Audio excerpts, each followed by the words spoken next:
Dilaporkan sebanyak ratusan ribu perwira cadangan Israel menjadi frustasi hingga mengirim surat ke Kepala Staf Angkatan Darat Eyal Zamir, Kamis 27 Maret. Mereka mengeluh lantaran pasukan dikirim kembali ke jalur Gaza tanpa tujuan yang jelas.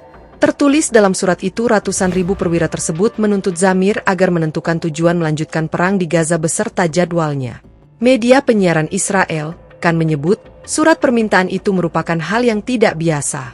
Sementara itu media lainnya, Yediot Ahronot, menyatakan sekira 170 ribu tentara Israel memerlukan bantuan psikologis.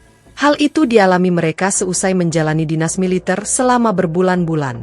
Untuk mengatasi tekanan mental, mereka mendaftar program terapi, AMIT, yang diluncurkan Kementerian Keamanan Israel.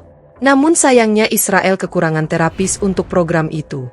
Bersamaan dengan itu, militer Israel juga mengalami krisis prajurit. Pasalnya banyak tentara cadangannya yang menolak ikut berperang di Gaza. Sementara itu, jumlah tentara Israel yang menjadi difabel atau menderita cacat telah bertambah lebih dari 6.000 orang.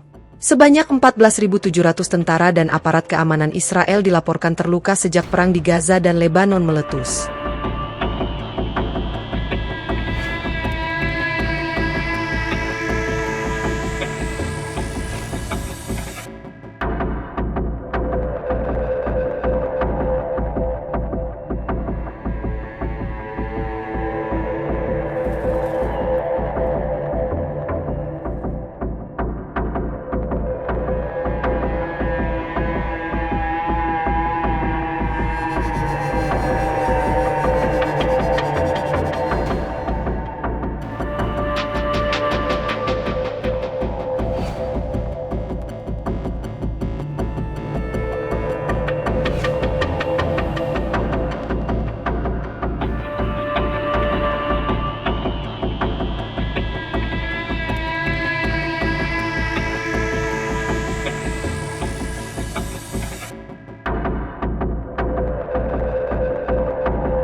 Download Tribun X sekarang, menghadirkan lokal menjadi Indonesia.